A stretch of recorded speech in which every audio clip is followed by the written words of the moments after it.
یہ بڑا ہی خوفناک مشن تھا۔ وہ اس وقت جس چھوٹے سے جہاز میں سوار تھی، اس میں فلو کے ایسے جراثیموں پر مبنی پاؤڈر موجود تھا جس کا چھڑکاؤ اپنی زد میں آنے والے ہر زیرو کو ہلاک کر سکتا تھا۔ یہ ایک جدید ترین زہر تھا اور اس کی تیاری میں انہوں نے بڑی محنت کی تھی۔ جہاز میں سوار ہونے سے قبل عذرا نے فیول ٹینک کو ازسر نو لبریز کر لیا تھا۔ یہ ایک پائپر کوب جہاز تھا جس میں پائلٹ اور اس کا معاون ہی سفر کر سکتے تھے، گویا یہ ایک 2 سیٹر جہاز تھا۔ عذرا نے ہوا بازی کی خاصی تربیت حاصل کی تھی اور اس جہاز کو بالکل اسی انداز میں اڑا سکتی تھی جیسے کوئی ماہر ڈرائیور کار چلاتا ہے۔ اس نے پرواز سے قبل انجن کی بھی خصوصی جانچ پڑتال کی تھی۔ یہ اس کی زندگی کا اہم ترین مشن تھا اور اس کے مستقبل کی تمام تر کامیابیاں بس مشن کی کامیابی سے ہی وابستہ تھیں۔ جس کنستر میں وہ مہلک پاؤڈر بند تھا، اس کے ساتھ ایک موٹر بھی لگی ہوئی تھی۔ عذرا کی آنکھوں میں بڑی ہی خطرناک چمک تھی۔ اس کے ہونٹ آسودہ مسکراہٹ سے کھلے ہوئے تھے اور رخساروں کی نمایاں ہڈیاں اس کے بے پناہ عزم و حوصلے کا اظہار کر رہی تھی۔ وہ جانتی تھی کہ صبح ملک بھر میں کوہرام مچا ہوا ہوگا، گلیاں اور بازار لاشوں سے اٹے ہوئے ہوں گے اور بچے کچے عوام حکومت سے احتجاج کرنے کے لیے سڑکوں پر نکل آئیں گے۔ پورے ملک کا نظام معطل ہو جائے گا اور حکومت کی بنیادیں ہل کر رہ جائیں گی۔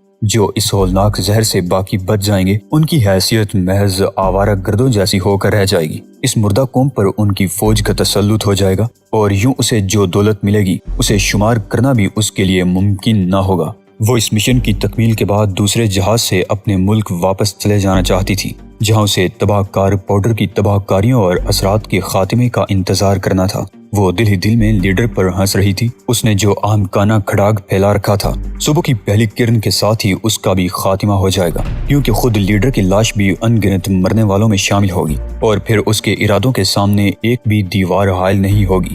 وہ جو کچھ بھی چاہتی تھی اسے آسانی سے پایا تکمیل تک پہنچانے میں کامیاب رہے گی۔ اگر آج سے 5 سال قبل کوئی اسے یہ کہتا کہ وہ اتنا بڑا مقام حاصل کر لے گی تو کبھی اس بات پر یقین نہ کرتی، لیکن ایک حسین اتفاق نے اچانک ہی اس کی زندگی کا رخ بدل دیا تھا اور بالآخر وہ کامیابی کی اس منزل تک آ پہنچی تھی۔ ایئر فیلڈ سے وہ مسلسل کنٹرول ٹاور سے رابطہ قائم کرنے کی کوشش کر رہی تھی، لیکن ابھی تک اسے کامیابی نہیں ہوئی تھی۔ چند منٹ اور بیت گئے تو اس کی حسین پیشانی پر فکر مندی کی سلوٹیں نمودار ہو گئیں۔ اس سے قبل کہ وہ اندیشوں میں گھبرا جاتی، اچانک ہی کنٹرول کی طرف سے اشارہ موصول ہو گیا۔ اس نے ایک طویل سانس لے کر آپریٹر کا شکریہ ادا کیا اور جہاز کا انجن گرجنے لگا۔ عذرا نے مسکرا کر اپنی بکھری ہوئی زلفیں سمیٹ لی اور اطراف میں دیکھنے لگی۔ جہاز سٹارٹ ہونے سے ہوا کے تیز جھونکے پیدا ہوئے جنہوں نے ایئر فیلڈ میں لگی ہوئی اونچی اونچی گھاس کو لہلانا شروع کر دیا۔ جہاز کی وجہ سے جو ارتعاش پیدا ہو رہا تھا اسے عذرا برومی کی پوری ہستی میں لہریں سی دوڑنے لگی تھی۔ یہ ایسی لہریں تھیں جن سے وہ ہمیشہ لطف اندوز ہوا کرتی تھی۔ جہاز کے عقب میں گرد و غبار کا طوفان سا اٹھ کھڑا ہوا تھا۔ اس کے ذہن میں وہ اندھا شخص گھوم گیا جس نے اس سے رابطہ قائم کیا تھا۔ تب وہ ایک معمولی سی لائبریرین ہوا کرتی تھی۔ اس نے اندھے کو اعتماد میں لینے کے لیے اپنے یہودی ذہن کو پوری طرح استعمال کیا تھا اور اسے اپنے مقصد میں ناکامی نہیں ہوئی تھی۔ وہ اس قدیم شخص کی آنکھیں بن گئی اور پھر زندگی اور موت کا ایک ایسا ڈرامہ شروع ہو گیا جس میں اسے مرکزی حیثیت حاصل تھی اور اب پورے ایک ملک اور پوری ایک قوم کا مقدر اس کے رحم و کرم پر تھا۔ اس کے ہاتھ کی خفیف سی جنبش سب کو تباہی سے ہمکنار کر سکتی تھی۔ نارنجی اور سفید رنگ کا یہ جہاز دیکھنے میں بے حد خوبصورت تھا، لیکن اس میں موت سوار تھی، لاکھوں آدمیوں کی موت، بے بسی کی موت جس سے فرار ممکن نہ تھا۔ عذرا نے جہاز کا تھروٹل آگے کی طرف دبایا اور اس خوشنما جہاز نے پختہ رن وے پر رینگنا شروع کر دیا۔ موت کے سفر کا آغاز ہو چکا تھا۔ اندھیرا زمین پر اتر آیا تھا۔ عذرا نے فلیشر روشن کر دیے۔ رن وے پر ساری بتیاں جل اٹھی تھی۔ عذرا نے لطف و لذت سے لبریز ایک سسکاری لی اور اسے یوں محسوس ہوا جیسے ان گنت لوگ رن وے کے دونوں طرف جلتی ہوئی مشعلیں لیے اسے اسلامی دے رہے ہوں۔ رن وے کا ذرا ذرا ان بتیوں کی وجہ سے روشن تھا۔ جہاز اب بھی رن وے پر رینگ رہا تھا۔ وہ اسے رن وے کے سرے پر لے جا کر دوڑانا چاہتی تھی تاکہ ٹیک آف میں آسانی رہے۔ اچانک وہ چونک پڑی۔ بہت دور رن وے کے گرد لگے ہوئے جنگلے سے اسے کوئی کودتا ہوا دکھائی دیا۔ بادی نظر میں یہ ایک بڑا سا سیاہ ڈبہ ہی لگا، لیکن اس کی تیز آنکھوں نے دیکھ لیا کہ وہ ایک آدمی کا ہیولہ ہے۔ یہ سایہ رن وے پر اسی جانب بڑھ رہا تھا جہاں وہ پہنچ کر جہاز کو واپس دوڑانا چاہتی تھی۔ اس نے جلدی سے ریڈیو مائکرو فون اٹھایا اور بولنے لگی، کنٹرول، ہیلو کنٹرول، رن وے پر کوئی آدمی ہے، میں ایک بار پھر دہراتی ہوں، رن وے پر ایک آدمی ہے، اوور۔ ریڈیو ایک لمحے کے لیے خاموش رہا، پھر کلک کی آواز پیدا ہوئی اور کنٹرول سے آواز آئی، کنٹرول کہاں؟ میں دہراتا ہوں، وہ آدمی کہاں ہے؟ عذرا کا جہاز اب نسبتاً تیز رفتاری سے آگے بڑھ رہا تھا۔ اس نے کاکپٹ سے قدرے اٹھ کر دیکھا، رن وے کی روشنیوں میں اسے وہ ہیولہ اب بھی نظر آ رہا تھا۔ کوئی شخص تیزی سے رن وے کی طرف بڑھ رہا تھا۔ کنٹرول، کنٹرول، وہ تیز لہجے میں بولی، وہ آدمی رن وے پار کر رہا ہے، کیا تم سمجھ گئے؟ اوور۔ دوسری طرف سے خاموشی رہی، گویا کنٹرول پر موجود شخص رن وے کا جائزہ لے کر اس آدمی کو تلاش کرنے کی کوشش میں مصروف ہو گیا تھا۔ عذرا نے ایک بار پھر آنکھیں پھاڑ پھاڑ کر اس ہیولے کی طرف دیکھا۔ وہ شخص اب رن وے سے چند قدم دور تھا۔ پھر عذرا نے دیکھا کہ اس شخص نے اپنا دایاں ہاتھ فضا میں بلند کر لیا تھا۔ اچانک کنٹرول سے آواز آنے لگی، مجھے تو کوئی آدمی نظر نہیں آ رہا، میں دہراتا ہوں، رن وے پر کوئی آدمی تو درکنار کوئی چڑیا بھی نہیں ہے۔ عذرا اپنی منزل مقصود پر پہنچ کر جہاز کو گھما رہی تھی۔ اب اسے آخری بار جہاز کو تیزی سے رن وے پر دوڑانا تھا اور پھر اسے فضا میں بلند کر لینا تھا۔ اس نے سامنے دیکھا تو اس کے جبڑے سختی سے بھیج گئے۔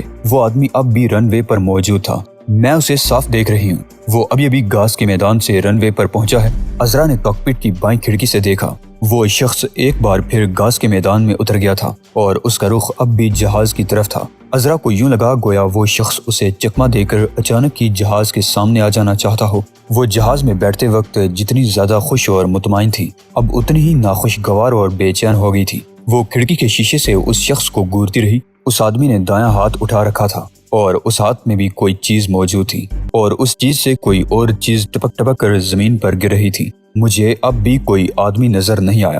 کنٹرول سے جلائی ہوئی آواز آئی، کیا تم آج دیر تک پیتی رہی ہو؟ میں نے خوب غور سے دیکھ لیا ہے، رن وے پر کوئی آدمی نہیں ہے۔ احمق، عذرا نے چیخ کر کہا، لعنت ہو تم پر۔ کنٹرول، میں نشے میں نہیں ہوں، وہ شخص اب بھی رن وے پر موجود ہے، کیا تم اندھے ہو؟ اتنا بڑا آدمی تمہیں دکھائی نہیں دے رہا؟ دیکھو، آنکھیں کھول کر دیکھو، وہ رن وے کے اس حصے میں ہے جہاں 5 نمبر کا بورڈ لگا ہوا ہے۔ کنٹرول کی طرف سے کوئی جواب نہ ملا۔ عذرا برومی نے ایک بار پھر اس شخص کی طرف دیکھا جو کچھ دیر قبل 5ویں بورڈ کے قریب تھا۔ اب وہ آدمی تیسرے بورڈ کے پاس نظر آ رہا تھا۔ وہ حیران رہ گئی، ہر بورڈ کے درمیان 1 فرلانگ کا فاصلہ ضرور رہا ہوگا، پھر اس آدمی نے چشمے زدن میں اتنا فاصلہ کیسے طے کر لیا؟ اب وہ آدمی قدرے قریب پہنچ چکا تھا اور عذرا رن وے اور جہاز کی روشنیوں میں اسے آسانی سے دیکھ سکتی تھی۔ اس کے بال سیاہ تھے اور اس نے سیاہ ٹی شرٹ پہن رکھی تھی۔ اس کی پتلون کا رنگ نیلا تھا اور اس کے پاؤں جوتوں سے بے نیاز تھے۔ اس کے ہاتھ میں ہک تھا اور ہک سے سرخ سرخ خون کے قطرے ٹپک رہے تھے۔ یہ بالکل ویسا ہی آنکڑا تھا جیسے کہ سلاٹر ہاؤس میں گائے بھینسیں لٹکانے کے لیے استعمال ہوتے ہیں۔ اچانک کنٹرول سے ایک بار پھر آواز سنائی دینے لگی، محترمہ، ہمیں پریشان نہ کرو، میں نے کئی بار آنکھیں پھاڑ پھاڑ کر دیکھ لیا ہے، بلکہ اب تو میرے پاس 3 اور آدمی بھی موجود ہیں جو کوشش کے باوجود رن وے پر کسی آدمی کو نہیں دیکھ سکے۔ علاوہ ازیں میں نے کنٹرول کے آلات کو بھی دوبارہ چیک کر لیا ہے، رن وے پر کوئی زیرو موجود نہیں۔ بہتر ہوگا کہ تم جہاز واپس لے آؤ تاکہ اسے چیک کیا جا سکے۔ تمہیں ایک بار پھر ہدایت کی جاتی ہے کہ اپنی زندگی خطرے میں مت ڈالو، جہاز واپس لے آؤ اور اسے دوبارہ چیک کراؤ، جہنم میں جاؤ۔ عذرا نے دانت پیس کر کہا، میں اسے پہچان چکی ہوں، یہ وہی ہے اور مجھے ہلاک کرنے آیا ہے، وہی ہے اور میری تلاش میں یہاں تک پہنچ گیا ہے۔ اس نے سلسلہ منقطع کر دیا اور غور سے شہزاد کی طرف دیکھنے لگی۔ اس نے اچانک ہی تھروٹل دبا دیا اور خود کو سنبھالنے میں لگ گئی۔ جہاز ایک جھٹکے سے آگے بڑھا، کسی چیتے جیسی زکن لگائی تھی۔ رفتار پیمار پر انتہائی رفتار کے ہندسے پر نازک سی سوئی کانپنے لگی اور عذرا کے حلق سے ایک سریلا کہکہا نکل گیا۔ وہ جس جہاز میں سوار تھی، اگرچہ وہ زیادہ بڑا نہیں تھا اور زمین سے اس کی بلندی بھی زیادہ نہیں تھی، تاہم عذرا کو اطمینان تھا کہ اتنی رفتار سے دوڑتے ہوئے جہاز میں بیٹھے بیٹھے وہ کسی انسان کے ہاتھوں کوئی نقصان نہیں اٹھا سکتی۔ وہ تصور کی آنکھ سے شہزاد کو تیز رفتار جہاز سے ٹکرا کر ٹکڑے ٹکڑے ہوتے اور پھر عقب میں اس کے ٹکڑے بکھرتے ہوئے دیکھنے لگی۔ اس کے حلق سے ہسٹریائی کہکہے بلند ہونے لگے۔ جہاز کی رفتار سے ہوا کے باعث عقب میں کنکریاں سی اڑنے لگی تھی۔ گرد و غبار کا ایک طوفان سا اٹھ کھڑا ہوا تھا، پھر اس کے کہکہے تھم گئے۔ اس نے اتنی تیز رفتاری کے باوجود شہزاد کو مسلسل اپنی طرف بڑھتے دیکھا۔ اس کا دایاں ہاتھ اب بھی بلند تھا اور اس میں جکڑا ہوا آنکڑا بے حد خوفناک لگ رہا تھا۔ وہ اس کے جہاز کی طرف اور جہاز اس کی جانب بڑھ رہے تھے۔ 2 سیٹر جہاز کی رفتار اب قابو سے باہر ہو رہی تھی۔ اس نے پلکیں جھپکا کر دیکھا، شہزاد کا جسم اسے بڑی آہستگی سے حرکت کرتا دکھائی دے رہا تھا، جبکہ اس کا سراپا ہر گزرتے ہوئے لمحے کے ساتھ بڑھتا اور بڑا ہوتا جا رہا تھا۔ عذرا کی نگاہ رفتار پیما پر جم گئی۔ اسے زمین چھوڑنے کے لیے جس رفتار کی ضرورت تھی، جہاز اسی رفتار سے دوڑ رہا تھا، لیکن ابھی بلند ہونے کے لیے چند کلومیٹر کا فاصلہ طے کرنا باقی تھا۔ وہ زیر لب مسکرائی۔ صرف چند سیکنڈ کی بات تھی۔ وہ سوچ رہی تھی کہ اگر ٹیک آف کی بجائے وہ جہاز کو معمول سے چند سیکنڈ زیادہ دوڑائے تو اچانک ہی وہ پھر ہنس پڑی۔ اس بار اس کی ہنسی میں دیوانگی کی جھلک پیدا ہو گئی تھی۔ وہ یہ سوچ کر خوش ہو رہی تھی کہ اسے جہاز سے قریب تر آ جانے کا موقع دینا چاہیے۔ اس کے ذہن میں یہ خیال بھی آیا کہ آخر وہ اس کا کیا بگاڑ سکتا ہے۔ جہاز زیادہ بڑا نہیں لیکن تیز رفتاری سے تو دوڑ رہا ہے۔ اتنی تیز رفتاری سے دوڑتی ہوئی موٹر سائیکل بھی اگر کسی سے ٹکرا جاتی ہے تو اپنی لپیٹ میں آتے ہوئے آدمی کو نقصان پہنچائے بغیر نہیں چھوڑتی، تو ایسے میں جہاز سے تصادم کے بعد یہ شخص کیسے بچ سکتا ہے؟ جہاز کی چھت بند تھی اور کاکپٹ کے اوپر سائبان موجود تھا۔ ایسے میں اگر شہزاد وہ آنکڑا اس پر اچھال بھی دے تو اسے کیا نقصان پہنچ سکتا ہے؟ وہ دیوانہ وار ہنستی رہی اور جہاز شہزاد سے قریب تر ہوتا رہا، حتیٰ کہ جہاز ٹیک آف کی حد کو پہنچ گیا۔ اس نے ایک جھٹکے سے جہاز کو اٹھا لیا۔ جیسے ہی جہاز کے پہیوں نے رن وے چھوڑا، عذرا کو اپنا دل اچھل کر حلق میں اٹکتا ہوا محسوس ہوا۔ اسی وقت اس نے شہزاد کو جہاز کے پہلو میں ایک ساتھ کے لیے دیکھ لیا۔ جہاز زمین چھوڑ کر فضا میں بلند ہو گیا۔ وہ دیوانہ وار ہنستی ہوئی عقب میں دیکھنے لگی۔ شہزاد رن وے پر کھڑا تھا اور ہر گزرتے ہوئے لمحے کے ساتھ اس کا جسم مختصر ہوتا جا رہا تھا، حتیٰ کہ وہ محض ایک ڈبہ بن کر نگاہوں سے اوجھل ہو گیا۔ عذرا کے کہے دم توڑ گئے۔ اس نے اطمینان کی ایک طویل سانس لینے کی کوشش کی تو اسے اس عمل میں دشواری کا سامنا کرنا پڑا۔ تب اس کی نگاہ اس آہنی آنکڑے پر پڑی، بالکل اسی انداز میں جیسے شہزاد کا سراپا اس کی نظروں میں مختصر ترین ہو کر غائب ہوا تھا۔ اس آنکڑے کا وجود بڑھتا چلا گیا تھا، حتیٰ کہ وہ اس کی پوری ہستی پر چھا گیا۔ یہ آنکڑا ایک لمحے کے لیے جہاز کے پہلو میں اڑتا ہوا محسوس ہوا اور پھر اس نے اچانک ہی سمت بدل لی تھی۔ اب وہ آنکڑا کسی انسان جتنی جسامت اختیار کر کے اس کی آنکھوں کے سامنے آ گیا تھا۔ مان ایک چیخ سی بلند ہوئی، کچھ ٹوٹا اور پھر اسے یوں لگا جیسے کوئی چٹان اس کے سینے پر آ گری ہو۔ اس کی آنکھیں دھندلا گئیں، منظر بے ربط ہو گیا اور بینائی دھوکہ دینے لگی۔ اس کے سینے میں آگ سی سلگ گئی تھی۔ اس نے تھروٹل سے ہاتھ اٹھا لیا۔ یہ ہاتھ آہستہ آہستہ اپنے سینے کی طرف بڑھاتے ہوئے اس نے وہ آنکڑا تھام لیا جو سامنے سے ہوا کے شدید دباؤ کے تحت اس کے سینے میں پیوست ہو گیا تھا۔ ایک ہاتھ سے آنکڑا تھامے اس نے آنکھیں کھولی اور کھڑکی سے نیچے جھانکا۔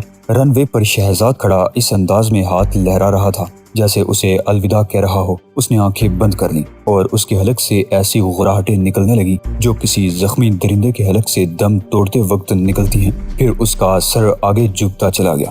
جہاز اب بھی فضا کی وسعتوں کی طرف محو پرواز تھا، جبکہ عذرا برومی کی ناپاک روح اس سے زیادہ بلندی کی جانب پرواز کر چکی تھی۔ ٹائیگر نے ٹیکسی ہوٹل کے سامنے چھوڑی اور کرایہ ادا کر کے تیزی سے صدر دروازے میں داخل ہو گیا۔ اس کے بال منتشر تھے، چہرہ گرد و غبار سے اٹا ہوا تھا اور پیروں میں جوتے نہیں تھے۔ اس کی آنکھوں سے وحشت برس رہی تھی اور کپڑے کئی جگہ سے پھٹ کر چیتڑوں کی شکل میں جول رہے تھے۔ رات ہو چکی تھی اور ہوٹل کے استقبالیہ پر خاصا ہجوم تھا۔ صدر دروازے پر موجود نگران اسے پہچانتا تھا۔ وہ اسے اس حالت میں دیکھ کر پریشان ہو گیا۔ کیا ہوا جناب؟ کیا بات ہے؟ اس نے بوکھلا کر دریافت کیا۔ کچھ نہیں، ایک حادثہ ہو گیا۔ کیا میں ڈاکٹر کو فون کروں جناب؟ نگران نے مستعدی سے پوچھا۔ نہیں، میرا بوڑھا ساتھی ایک ریٹائرڈ ڈاکٹر ہی ہے، معمولی خراشیں آئی ہیں، یہی کافی ہے کہ میں بال بچ گیا ہوں۔ ٹائیگر یہ کہہ کر تیزی سے آگے بڑھ گیا۔ اور ہاں، اس نے پلٹ کر کہا، صبح مجھے یاد دلا دینا، میں تمہیں خصوصی ٹپ دینا چاہتا ہوں۔ نگران نے اس بات میں سر ہلا دیا اور اخلاق کی تصویر بن گیا۔ ٹائیگر نے استقبالیہ کی طرف کوئی توجہ نہیں دی اور وہاں موجود لوگ بھی اس قدر مگن تھے کہ اتفاق سے کسی کو اس کی جانب دیکھنے کا موقع نہیں ملا۔ وہ تیز تیز چلتا زینے کی طرف بڑھ گیا کیونکہ اتفاق سے اس وقت تک ایک بھی لفٹ نیچے نہیں تھی اور وہ لفٹ کے انتظار میں کھڑے ہو کر تماشا نہیں بننا چاہتا تھا۔ جیسے ہی وہ اتنی سیڑھیاں اوپر چڑھ گیا کہ نیچے سے اسے دیکھنا ممکن نہ رہا تو وہ دوڑ پڑا۔ اب وہ استعداد سے کہیں زیادہ تیز رفتاری سے زینے طے کر رہا تھا۔ ان کا کمرہ جس فلور پر تھا وہاں کے بیشتر کمرے خالی پڑے تھے، اس لیے راہداری سنسان پڑی تھی۔ ٹائیگر نے اطمینان کی ایک طویل سانس لی اور اپنے کمرے کی طرف بڑھ گیا۔ اچانک اسے ٹھٹک کر اپنی رفتار کم کرنی پڑی۔ اس کے نتھروں سے ایک عجیب سی بو ٹکرائی تھی۔ ہیلو، وہ غرایا، لیکن دوسری طرف سے کمپیوٹر کی چرخیاں گھومنے کی آوازیں سنائی دیتی رہیں۔ ابھی تک بہرام سے رابطہ قائم نہیں ہو سکا تھا۔ ٹائیگر پر دیوانگی طاری ہوتی جا رہی تھی۔ ایک ایک لمحہ قیمتی تھا۔ فانگ سے مقابلہ ناگزیر تھا، ورنہ وہ سب سے پہلے اوشان کو طبی امداد بہم پہنچانے کا بندوبست ضرور کرتا۔ کمپیوٹر نے جیسے ہی ٹائیگر کی آواز کو قبول کیا، فوراً ہی بہرام کا نمبر ڈائل ہو گیا۔ ہیلو، دوسری جانب سے بہرام کی آواز سنائی دی۔ فوراً ہوٹل پہنچیے، ٹائیگر نے کہا۔ خیریت تو ہے؟ بہرام نے پوچھا۔ ٹائیگر نے اس سے شناسائی کے دور میں پہلی بار بہرام کے لہجے میں پریشانی اور تشویش کی جھلک محسوس کی۔ اوشان کی زندگی خطرے میں ہے، بلکہ ہو سکتا ہے کہ وہ جملہ پورا نہ کر سکا اور ریسیور کریڈل پر پھینک کر اوشان کی طرف دوڑ پڑا۔ اوشان اب بھی ساکت پڑا تھا، اس کے پپوٹے تک ساکت تھے، سینے سے زخموں سے رسنے والا خون اب منجمد ہونا شروع ہو گیا تھا۔ ٹائیگر کا دل رو دیا، اس کی آنکھوں میں آنسوؤں کی دھند چھا گئی۔ اس نے اوشان کا ہاتھ تھام لیا، ہاتھ ابھی گرم تھا۔ وہ کچھ دیر اس کا ہاتھ تھامے بیٹھا رہا، پھر ایک نئے عزم کے ساتھ اٹھ کھڑا ہوا۔ بہرام کو اوشان کے بارے میں اطلاع دینے کے بعد اس کی ذمہ داری ختم ہو گئی تھی، لیکن اب ایک نئی ذمہ داری نے اسے بے چین کرنا شروع کر دیا تھا۔ وہ فانگ سے انتقام لینا چاہتا تھا۔ اسے حیرت تھی کہ اوشان اتنی آسانی سے فانگ کے ہاتھوں مات کیسے کھا گیا۔ وہ تیزی سے اپنے کمرے میں پہنچا، اس نے کپڑے تبدیل کیے اور ایک طویل عرصے بعد ریوالور نکال کر ہاتھ میں لیا۔ اسے آج تک کسی مشن میں کسی ہتھیار کی ضرورت نہیں پڑی تھی، وہ تو خود سراپا ایک مہلک ہتھیار تھا۔ اس کے پاؤں کے ناخن سے لے کر بالوں تک ہر چیز مہلک تھی، اور وہ ان سب سے بوقت ضرورت ہتھیاروں کا کام لے سکتا تھا۔ ریوالور کو چند لمحوں تک گھورنے کے بعد اس نے اسے جیب میں رکھنے کی بجائے بستر پر پھینک دیا اور الجھے سے ذہن کے ساتھ واپس اسی کمرے میں آ گیا جہاں اوشان فرش پر پڑا تھا۔ اس کے دونوں گھٹنے پیٹ سے لگے ہوئے تھے۔ یکایک ٹائیگر کو چونک جانا پڑا۔ وہ تیزی سے اوشان پر جھک گیا۔ اوشان کی گردن ڈلک گئی تھی۔ اس نے ایک بار پھر اوشان کا ہاتھ تھام لیا۔ ہاتھ اب پہلے جیسا گرم نہیں تھا۔ سینے کے زخموں پر تیزی سے جمنے والے خون میں ہوا کا ایک بلبلہ قید تھا۔ یہ بلبلہ اگر پھٹ جاتا تو اوشان کے بچنے کی توقع کی جا سکتی تھی، لیکن وہ جوں کا توں رہا۔ ناظرین، اس سے آگے کیا کیا واقعات پیش آئے جاننے کے لیے اگلی قسط ملاحظہ فرمائیے۔ ایمان افروز اور سنسنی خیز کارنامے سننے کے لیے ہمارے چینل کی پلے لسٹ وزٹ کیجیے، ساتھ ہی چینل کو سبسکرائب کر لیجیے۔ شکریہ۔